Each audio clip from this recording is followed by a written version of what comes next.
Alur cerita dari Battle Through Heaven Season 5, Mimin bakalan ceritain alur ceritanya. Meskipun donghuanya belum tentu rilis tahun ini, namun semoga kalian terhibur dan bisa memahami jalan ceritanya. Akademi Jianan merupakan akademi yang sangat kuno yang duduk di tengah benua. Dan di akademi ini banyak melahirkan orang-orang yang sangat kuat. Disinilah petualangan baru Xiaoyan akan segera berlanjut. Cerita diawali dengan diperlihatkannya sosok wanita yang sangat cantik. Dia terlihat berdiri di sebuah puncak gunung yang berada di belakang Akademi Jianan. Dia adalah Yun-Er, teman sejak kecil Xiaoyan. Nona muda, terlihat ada pria parubaya memanggilnya. Ling tua, akhirnya kamu kembali, ucap si Yun-Er. Saya sudah menyelesaikan tugas saya dengan baik dan saya kembali, ucap Ling Ying. Ling tua, bagaimana kabar Xiaoyan? Ucap Yun-Er. Sebelum saya pergi, Tuan Xiaoyan tidak memiliki masalah dan sesuai harapan Nona, dia telah memenangkan perjanjian 3 tahun tersebut. Hanya saja Yun San datang dan berusaha untuk menahan Tuan Muda Xiaoyan. Namun untungnya keberuntungan Tuan Muda sangatlah banyak. Dia mendapatkan bantuan dari Ratu Medusa dan bisa keluar dari sekte awan berkabut tanpa adanya hambatan, ucap Ling Ying.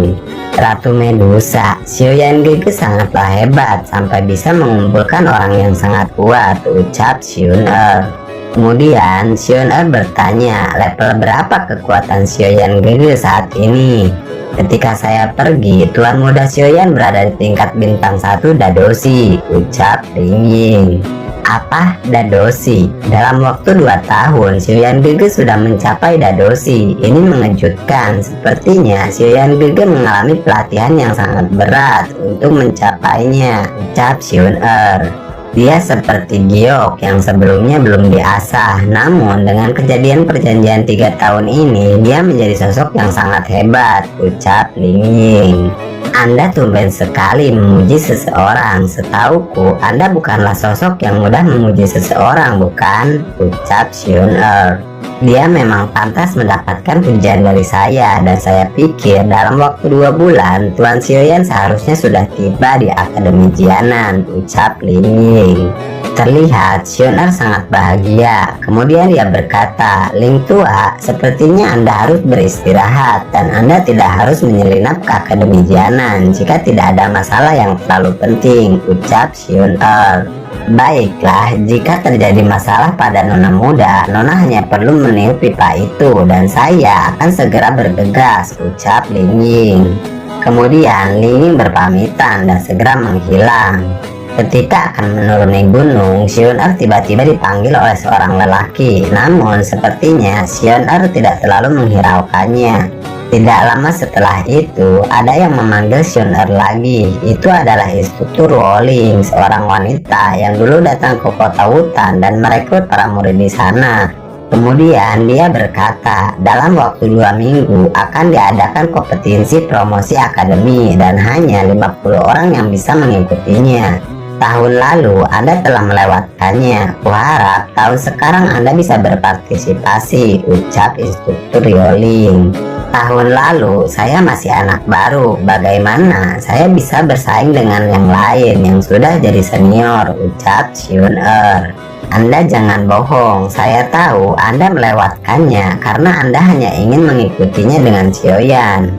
Pria nakal itu, dia benar-benar membuatku marah. Dia hanya meminta cuti selama setahun, sedangkan ini sudah 2 tahun, dia belum juga datang. Jika Anda tidak terus merengek pada saya sudah pasti mencoret namanya dari dulu, ucap instruktur Rolling. Aku yakin Xiaoyan Gege akan datang tahun ini, ucap Yun-Er. Memang apa gunanya kalau dia datang? Dia telah melewatkan latihan di akademi selama 2 tahun. Kupikir latihan di luar takkan sebagus latihan di akademi, ucap Rolling.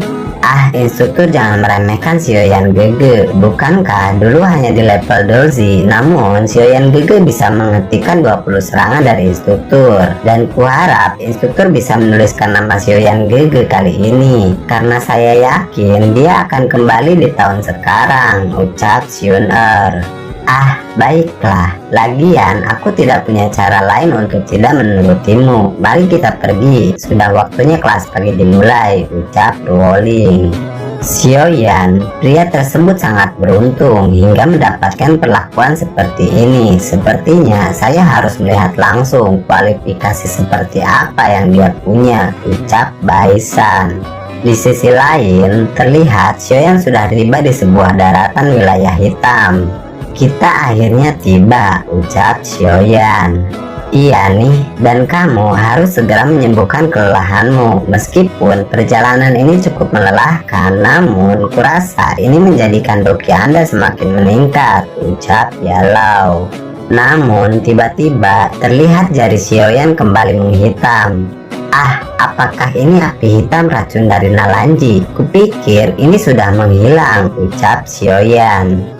Anda memang pria yang sangat beruntung. Racun itu dapat menjadi berbahaya, namun juga bisa menjadi senjata yang sangat kuat, ucap Yalau. Wilayah pojok hitam. Akhirnya Xiaoyan sampai di daerah berbahaya tersebut. Kemudian dia berkata, haruskah kita memasukinya, guru? Tentu saja, kita harus melewati ini dulu. Namun, kau harus terbang menggunakan sayap ungu dan tidak menggunakan teknik Do. Karena di sini teknik tersebut sangat langka. Banyak orang yang rela membunuh orang lain untuk mendapatkannya, ucap Yalau. Baiklah guru, apakah tempat ini begitu berbahaya? Ucap Xiaoyan. Tentu saja, kalau tidak, mana mungkin wilayah ini termasuk menjadi wilayah yang paling berbahaya di benua, ucap Yalau sambil tertawa. Kemudian Yalau berkata kembali, bukankah Anda ingin membantu Hai Bodong? Di sini terdapat banyak ramuan yang dapat memulihkan spiritual. Tentu saja, Hai Bodong sudah sangat membantuku, ucap Xiaoyan.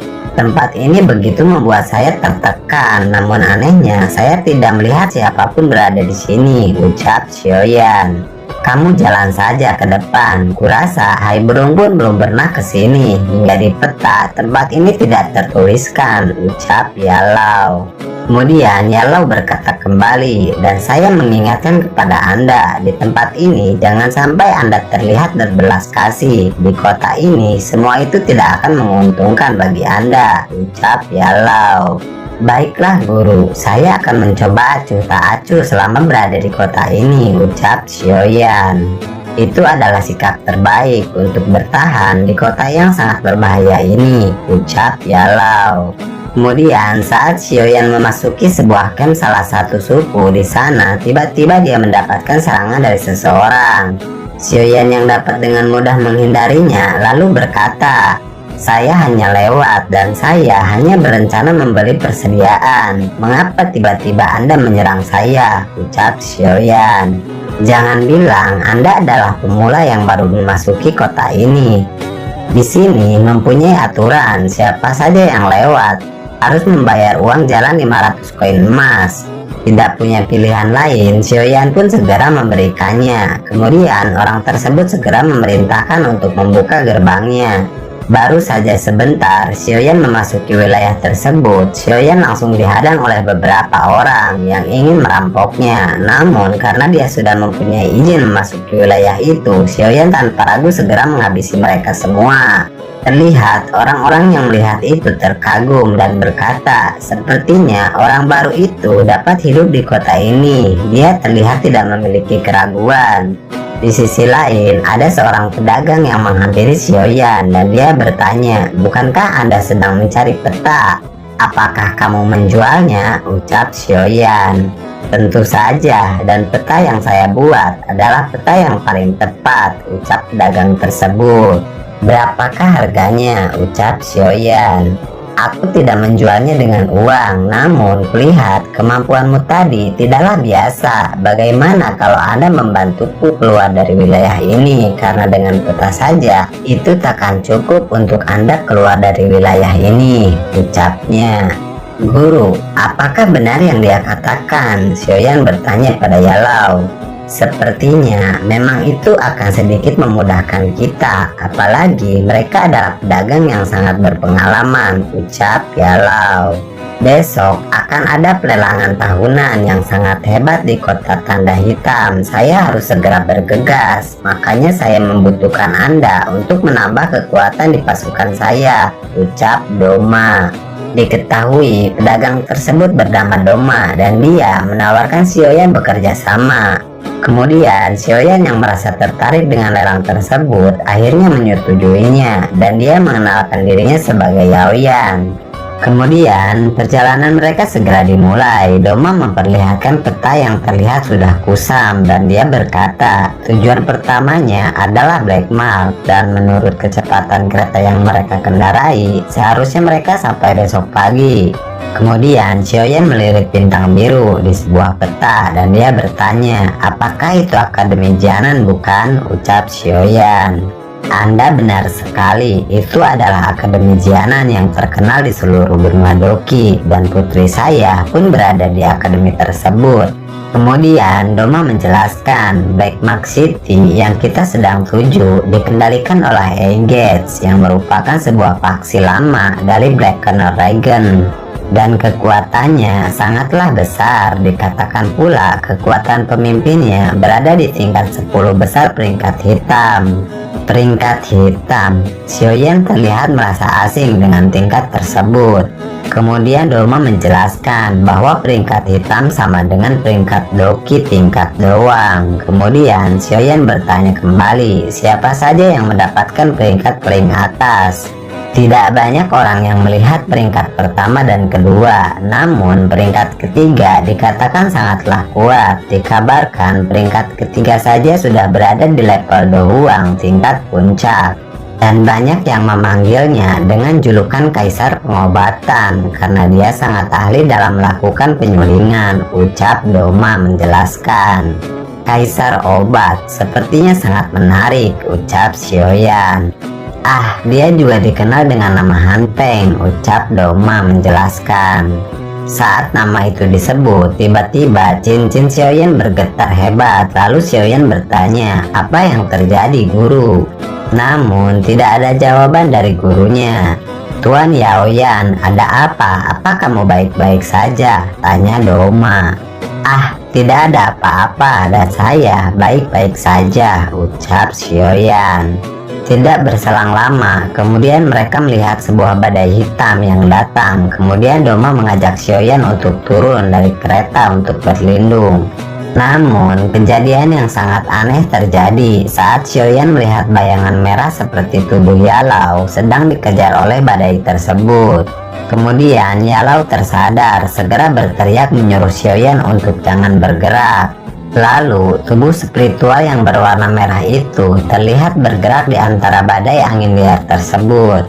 Siapa kamu? Mengapa kamu mengejarku? Ucap roh yang berwarna merah tersebut.